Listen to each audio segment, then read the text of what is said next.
नमस्कार दोस्तों, स्वागत है आपका हमारे इस चैनल धूप धुनुची आरती में। दोस्तों, आप में से कई लोगों ने मुझसे पूछा है और मुझे कुछ मेल भी मिले हैं कि धुनुची नृत्य के बारे में आप एक वीडियो बनाइए, क्यों ये धुनुची नृत्य आरती जो है वो किए जाते हैं। और जिस तरीके से गरबा नृत्य जो है हर अनुष्ठान में किया जाता है, नवरात्रि में तो खासकर किया ही जाता है, पर वहाँ पर जो है ना हर घरेलू अनुष्ठान में गरबा नृत्य होता है, हर पूजा में होता है। राजस्थान में भी जो है घूमर नृत्य जो है वो भगवान को प्रसन्न करने के लिए और कई व्रतों में, कई पूजाओं में जो है वो किए जाते हैं, खासकर जो घरेलू होते हैं।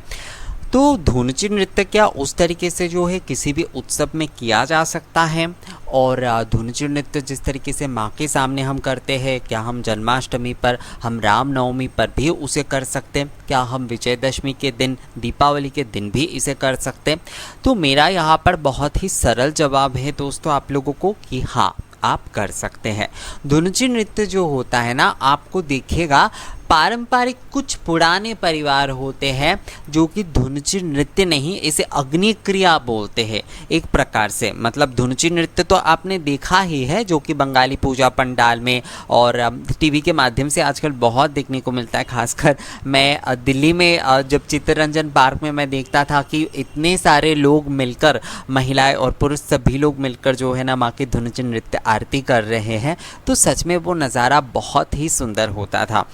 तो दोस्तों, धुनुची जलाकर ही जो नृत्य करने के पीछे जो है ना, जैसे हम पटाखे जलाते हैं, हम आनंद करते, तो ये आनंद की भावना है। पटाखे जो है वो बहुत आधुनिक समय में हमारे यहाँ पर आया है, अर्थात जो है पटाखे जलाने की परंपरा जो है हमारे यहाँ पर उतना पुराना नहीं है। हमारे यहाँ पर धूप के जो मसाले हैं ना, उससे ही जो है दोस्तों अग्नि क्रिया किए जाते थे। आप देखेंगे कि फायर वॉक कहा जाता है इंग्लिश में, या फिर फायर क्रैकर कहा जाता है पटाखे को। इसके पीछे का कारण ये है कि प्राचीन अगर हम समय में देखें तो दीपावली के समय, नवरात्रि के समय अग्नि क्रिया आनंद करने का, अर्थात अग्नि क्रिया के माध्यम से आनंद करने के कई आपको उदाहरण मिल जाएंगे। कई जो है ना लोकल लैंग्वेज वाले विषय में भी ये सारी चीज़ें आपको मिलेंगी। और संस्कृत में जो है धूप मसाले, जिसे धूप चूर्ण या फिर कृत्रिम चूर्ण कहा जा रहा है, इसे कृत्रिम चूर्ण कहने का मतलब ये है कि ये जो धूप चूर्ण है ये पूजा में इस्तेमाल नहीं होती है। ये केवल जो है दोस्तों, ये केवल अग्नि कार्य यानी कि आनंद मनाने के लिए ही ये इस्तेमाल होता है। जिस तरीके से आज हम पटाखे वगैरह ये सब कुछ फोड़ के जो है प्रदूषण करते हैं, एक प्रकार से अपने वायु को दूषित करते हैं, पर पहले के समय में जो है हम तब भी अग्नि क्रिया से आनंद करते थे। तो ये जो धूप सामग्री यानी जो हवन सामग्री, धूप सामग्री, ये सारी चीज़ें जब मसाला बनाकर हम लोग जो है जो पाट की लकड़ी होते हैं उसके सहारे से, या फिर जो है नारियल की जो छिलके होते हैं उसके माध्यम से, या कई लोग जो है धान के जो तुष होते हैं ना उसके माध्यम से जलाया करते थे। और मतलब सभी लोग, परिवार के सभी लोग मिल वो अपने हाथ में लेकर जो है अपने आंगन में उसे लेकर अग्नि क्रिया के माध्यम से आनंद किया करते थे। तो धुनुची जो नृत्य आरती है वो हमारे उस प्राचीन परंपरा का ही जो है ना एक झलक आप बोल सकते। तो धुनुची नृत्य आरती जो है वो बहुत प्राचीन और सनातन है। दुख की बात यह है कि आज हम लोग पटाखे वगैरह ये सब कुछ ज़्यादा फोड़ते हैं और हम अपनी ये सनातन और पारंपरिक जो चीज़ें हैं ना इसे हम भूल चुके हैं। मैंने एक परिवार में देखा था, वैसे मैं ये दिवाली के समय ये वीडियो बनाने वाला था, पर धुनुची नृत्य के विषय में जब मैं कह रहा हूँ तो यहाँ पर प्रसंग के हिसाब से जो है ना इस चीज़ का थोड़ा उल्लेख करना ज़रूरी है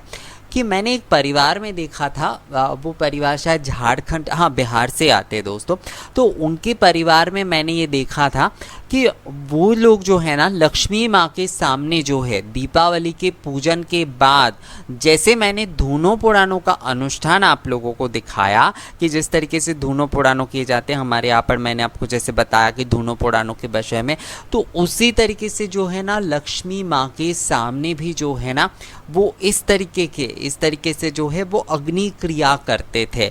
वो कहते थे कि यही असल में जो होता है ना शगुन के पटाखे होते थे। आप उनके घर में वो दूसरे पटाखे भी फोड़ते थे, क्योंकि आधुनिकता ने तो सब कुछ ग्रास कर लिया है दोस्तों। तो अब जो है बच्चे तो सुनने वाले नहीं हैं, वो सब तो करते थे, पर वो मूल रूप से पहले जो चीज़ें जलाते थे, मतलब लक्ष्मी पूजन के बाद जो शगुन के पटाखे जलाते थे, वो इन धूप मसालों के माध्यम से होता था। तो ये चीज़ जब मैंने देखा था उस समय मुझे उतना सच में समझ में नहीं आया था, बचपन में देखा था, बहुत एक्चुअली स्कूल में पढ़ता था मैं उस समय। बाद में जाकर मैंने जब इन सारे विषयों के ऊपर शोध किए तो मुझे पता चला कि ये जो धुनुची आरती या फिर जो पटाखे फोड़ना होता है, आनंद करना होता है लक्ष्मी पूजा में भी, या फिर ये जो धुनुची आरती के माध्यम से जो है माँ के सामने आनंद क्रिया होती है, तो ये जो है ना, ये वो प्राचीन पटाखे की ही परंपरा को हम निभा रहे हैं। अर्थात धुनुची जो है, जो धूप चूर्ण से और जो ये पाट की लकड़ी से या फिर जो है नारियल के छिलके से जो है जलाकर जो है एक दूसरे के साथ मिलकर जो है, अर्थात समवेत होकर, एकत्रित होकर जो है ये धूप क्रिया जो किए जा रहे हैं या फिर अग्नि क्रिया जो किए जा रहे हैं, उससे जो धुआं उठ रहा है ना, ये एक नेचुरल चीज़ का, अर्थात नेचुरल औषधि धुआं है। ये वातावरण को बहुत शुद्ध करता है, वायु को प्रदूषित नहीं करता है, जबकि आज के जो पटाखे हैं वो वायु को प्रदूषित करता है। तो सोचिए दोस्तों, कितने अच्छे भावना हुआ करते थे हमारे प्राचीन समय में। हमने आधुनिकता को लेकर, चीन के पटाखों की इन सारी चीज़ों को लेकर हमने क्या क्या कर डाला हमने अपने उस परंपरा की। तो धुनुची नृत्य की जो परंपरा है ना, वो इसी चीज़ का, अर्थात उस पारंपरिक जो सनातन प्रक्रिया जो अग्नि क्रिया है, उसी का जो है ना प्रतीक है। हाँ, उसके साथ एक विषय जैसे कि पुराण में इसके कुछ वर्णन है कि माँ को जब महिषासुर यानी दानव दलन कर रहे थे, तो उसके पहले जो है ना देवताओं ने उनके शक्ति वृद्धि करने के लिए जो है धूप दीप से उनके आरती किए थे, मतलब धूम्र से आरती किए थे, धूप दीप के धूम्र से जो है उन्होंने आरती किए थे सारे देवताओं ने मिलकर माँ की ऊर्जा वृद्धि के लिए। तो ये विषय भी उसके साथ एक विषय आ जाता है, पर मूल रूप से अगर देखा जाए तो इसके पीछे की जो भावना है दोस्तों, वो भावना तो है ये पटाखे वाली भावना है। अर्थात जो है पहले के समय में जो है ना, हम आनंद करते थे, हम तब भी पटाखे फोड़ते थे, तब वो उस समय जो है हमारे पर्यावरण को दूषित नहीं करता था। धुनुची में सोचिए आप दोस्तों कि अगर हम थोड़ा सा घी देकर नारियल के छिलके या पाट के लकड़ियों को जलाकर उसमें ये सामग्रियाँ, राल गुग्गल ही कम से कम अगर हम देते, या फिर षडंग धूप या अष्टांग धूप की सामग्री, हवन सामग्री जो अच्छे वाले होते, वो जो भी सारी चीज़ें हैं, वो जब हम इसमें देकर जो है ना नृत्य करते हैं, माँ के सामने आरती नृत्य करते हैं, या फिर दीपावली के समय भी पटाखे की जगह ये सारी चीज़ों को लेकर अग्नि क्रिया करते, तो इससे तो हमारे जो वातावरण है वो बहुत शुद्ध हो जाता है, वो बहुत सुगंधमय हो जाता है, वो जो है वो हमारे स्वास्थ्य के लिए भी बहुत अच्छा है। कई प्रकार के कीटाणु जो है ना उससे मर जाते। तो हमारे उत्सव के पीछे की जो भावना है, हमारे ये जो धुनुची नृत्य करने का और ये जो पटाखे एक प्रकार से जो अग्नि क्रिया करने का जो एक परंपरा है, वो बहुत साइंटिफिक है दोस्तों। पर आज जो की चीज़ हम करते हैं वो सच में बहुत हानिकारक जगह पर आ गया है, और मुझे लगता है हमें अपनी इन पुरानी परंपराओं को ना और ज़्यादा निभाने चाहिए। हम जन्माष्टमी, मैं देखता हूँ कि जन्माष्टमी पर, रामनवमी पर, या फिर ऐसे किसी भी उत्सव में आजकल लोग कितना ज़्यादा खर्च करते हैं पटाखों के पीछे, जबकि वो बेकार और फिजूल का खर्च होता है। तो उस समय अगर हम धुनुची में इस तरीके से धूप जलाकर या फिर इस तरीके से हम अग्नि क्रिया करके जो है ना अगर हम आनंद करते हैं, तो वो भी तो जो है ना वो पटाखे की जैसा ही हमें आनंद देगा। हाँ, हो सकता है कि पहले हो सकता है कि बच्चे थोड़ा जिद करें, तो वो भी जब इसके साथ हैबिट हो जाएंगे उसके, तो वो भी जो है ना इसे अपना लेंगे। तो धुनुची नृत्य और धुनुची क्रिया की अगर प्राचीनता और इतिहास की बात करें, तो ये प्राचीनता और इतिहास यही चीज़ का प्रतीक है दोस्तों, कि पुराने समय में जिस तरीके से ये धूप चूर्ण के माध्यम से अग्नि क्रिया करके जो है ना आनंद किए जाते थे, अग्नि स्फुलिंग, और उसमें ये जो धूप चूर्ण वगैरह ये सब कुछ डाल के जो आनंद किए जाते थे धुनुची हाथ में लेकर, तो वही जो है दोस्तों आज के हमारे इस माँ दुर्गा के सामने जो धुनुचि नृत्य आरती है उसमें हमें दिखाई देता है। तो हमें इन परंपराओं को ना बहुत अच्छे से पालन करना चाहिए। हमें जो है इन परंपराओं को बहुत अच्छे से संरक्षित करके रखना चाहिए। अगर मतलब इस शुद्ध भाषा में बोले तो हमें इसे संरक्षित करके रखना चाहिए, क्योंकि ये सारी चीज़ें ना खो नहीं जाना चाहिए। हम लोग आधुनिकता के नाम पर पता नहीं क्या क्या चीज़ों को अडॉप्ट कर रहे हैं जो हमारे लिए ही हानिकारक हो रहा है। तो इसलिए दोस्तों ऐसी जो चीज़ें हैं हमारी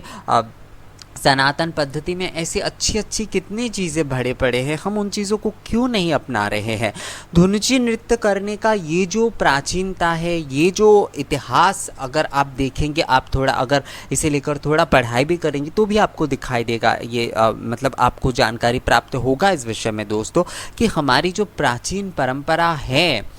हमारी जो ये धूप क्रिया करने की, अग्नि क्रिया करने की जो प्राचीन परंपरा है, वही आज भी जो है ना ये धुनुचि नृत्य आरती के भीतर जीवित है, यहाँ पर सजीव है कहा जा सकता है। तो हमें इन परंपराओं को बहुत अच्छे तरीके से पालन करना चाहिए। और दोस्तों ये हमारे प्राचीन और सनातन परंपरा है, ये हमें किसी भी प्रकार से ना कोई हानि नहीं पहुँचाता है, बल्कि ये हमें लाभ देता है। तो यही है दोस्तों कि धुनुचि आरती जो है वो प्राचीनता, मतलब उसके इतिहास और प्राचीनता के बारे में जिन लोगों ने भी जानना चाहा था, क्यों इसे किए जाते हैं, इसके पीछे की वजह जो है, तो वो एक प्रकार से यही है। इसके साथ कुछ पौराणिक मान्यताएं भी, जैसे मैंने आपको बताया कि उसके थोड़े बहुत उल्लेख भी इसमें आ जाते हैं, पर मूल रूप से अगर देखा जाए तो उसके पीछे ये प्राचीनता और ऐतिहासिक विषय जो है वो यही है। तो दोस्तों ये वीडियो आपको कैसा लगा धुनुचि आरती नृत्य के बारे में मुझे कमेंट करके ज़रूर बताइएगा। इस बारे में आप लोगों को अगर कुछ पता है, आप लोगों को कोई जानकारी है, तो भी मुझे कमेंट करके ज़रूर बताइएगा। दोस्तों मिलेंगे आपसे अगले किसी वीडियो में नए जानकारी के साथ, तब तक के लिए नमस्कार।